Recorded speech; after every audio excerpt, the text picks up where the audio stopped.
All right, so there's a lot of buzz about a brand new show on Amazon Prime, so we figured we'd give it a watch and let you know what we think. So consider this your summons for jury duty.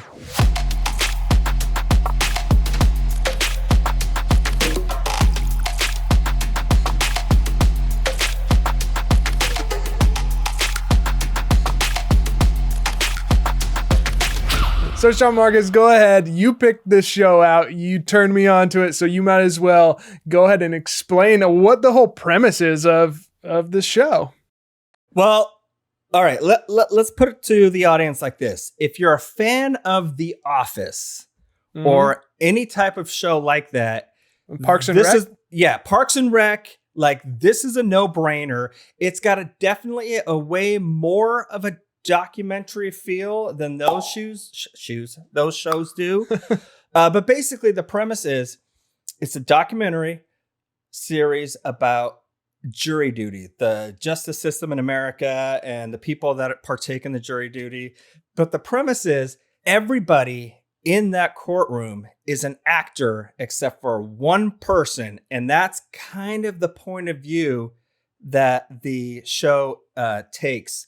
But it also has the aspects of everything else that's going on because there's a lot of crazy stuff that happens on the show.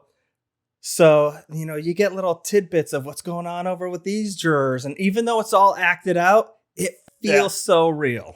Yeah, it's definitely interesting to watch. Like the main non-actor, his name's Ronald. I think he just thinks he's on a documentary that's following the jury process. And he applied to a Craigslist ad with like 2,500 people that said, come take part of this documentary series about jury duty. And he was the one that they chose.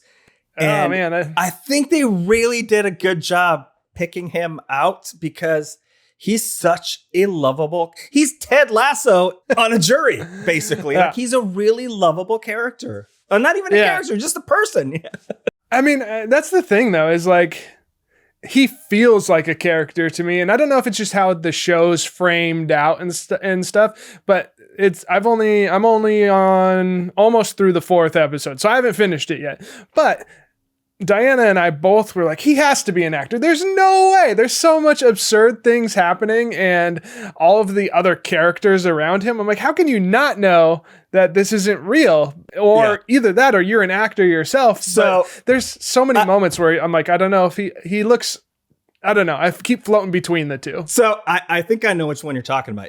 Are you talking about the one part where I'm like, wait a minute, this is too good? Is it the scene where he mentions the Family Guy episode where the young kid is like, hey, how do people get out of jury duty? And Ronald is like, well, on Family Guy, Peter said that he was a racist. Yeah. And the kid, like, I say kid, but he was probably like 20 or something, 19. Yeah. He actually says it. And I was like, there's no way like he would just bring that up. You know, because later on in the episode, like there's this whole scene just about him saying, well, I'm a racist. And so I was like, I feel like this is probably not scripted, but like persuaded. Like maybe the producers were like, hey, you should say that you're a racist, like on Family Guy, if you want to get out of jury duty.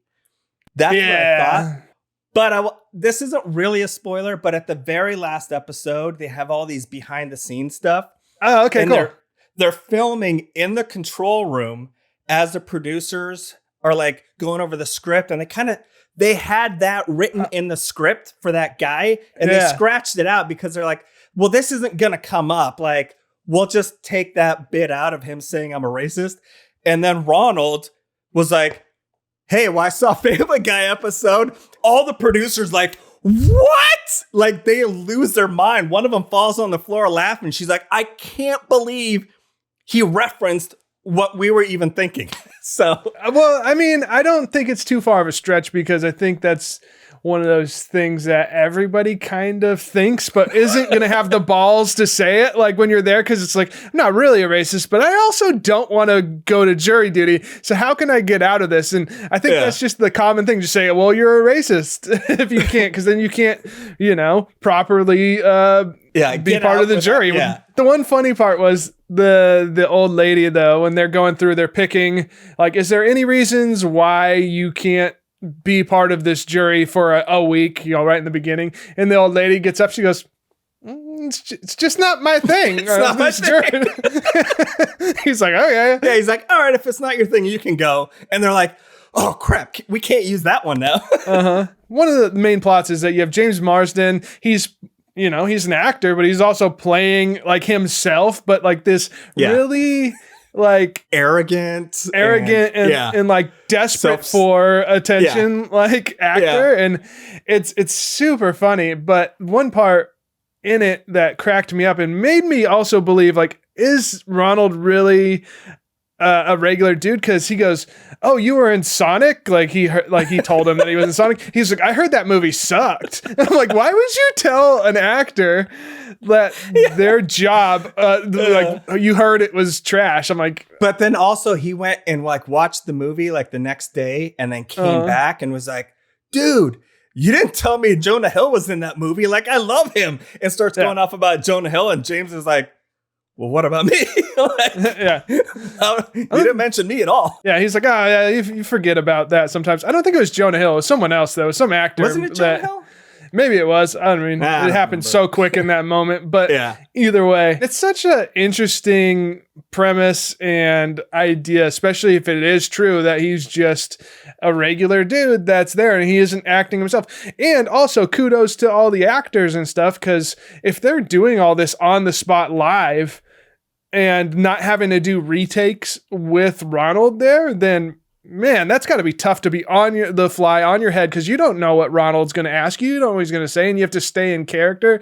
So they have to be pretty familiar with the characters that they are, but they're all pretty strong characters in the weirdness that they all are, which makes it really interesting. And I also feel like the characters have to know the other characters really know, because they've got, okay, here's the way we want this storyline to go today. But if it like veers off this way, we need to know how to react with this person to kind of maybe shift it back or like go off in this direction. Yeah. And the last episode, the behind the scenes is really interesting to see, like, okay, here's what we're doing today. And they had to like go back and like film some stuff again without him for like alternate camera angles and all this stuff.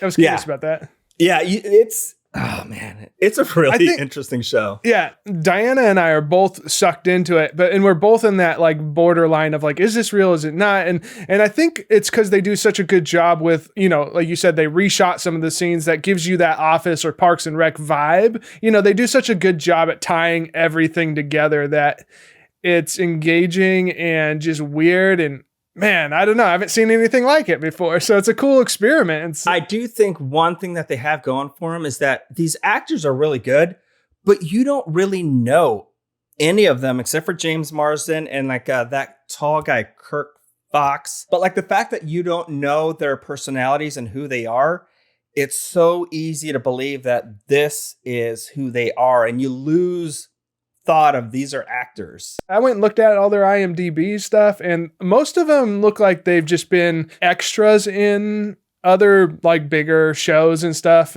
So I think they're all just extras that, are now getting their chance to have like speaking roles, and it's pretty funny. So far, like my favorite part though, it's with who's the guy? He's the like redhead guy with the crutches. Yeah. What's his name? I don't remember his character's name, but the really awkward, socially inept. Yeah. He has his little water thing, and like he's just always bringing in these weird contraptions. The part that cracked me up was the joint hotel rooms where he like knocks on the door and he's like, "Oh, I just wanted to show you that like, hey, our rooms are combined," and he's like trying to keep the door open.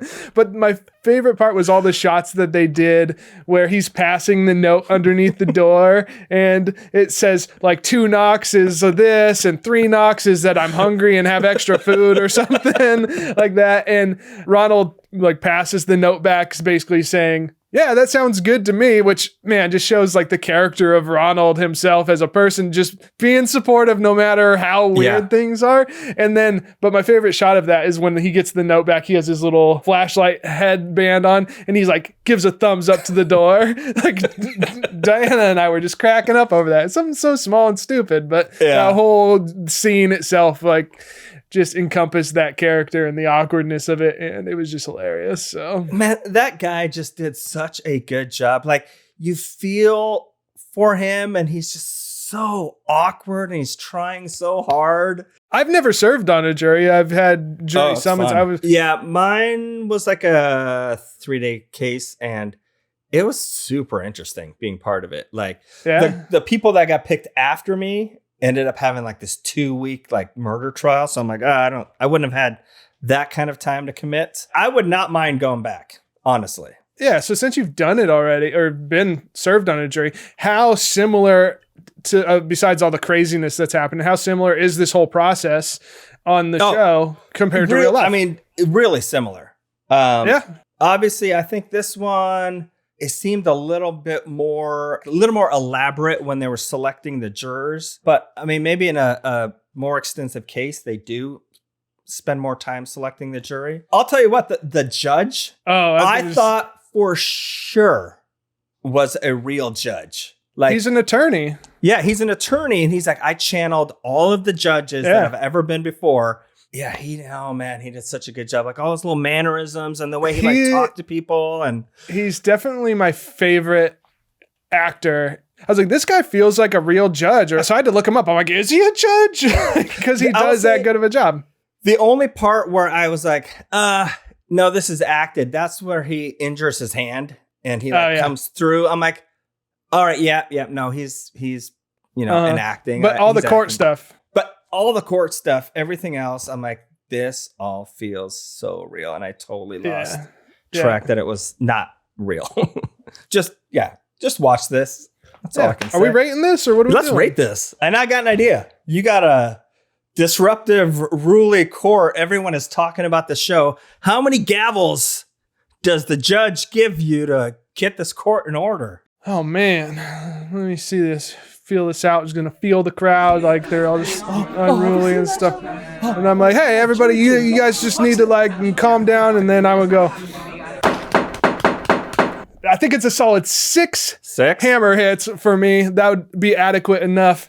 And then I could shut everybody down. I had to go through the experience there. No, that felt natural. 1, 2, 3, 4, 5, 6. But then, bam, bam. I'm giving it 2 more. Like a little pause and then bam, bam. Because there's one person that's not listening to the gavel. Yeah. It's the old lady sleeping.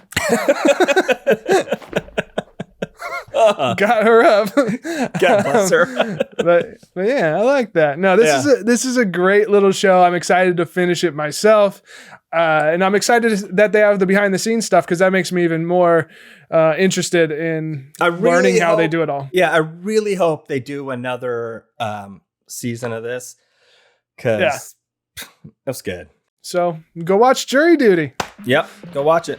Watch this. And we'll see you on the next one. Peace.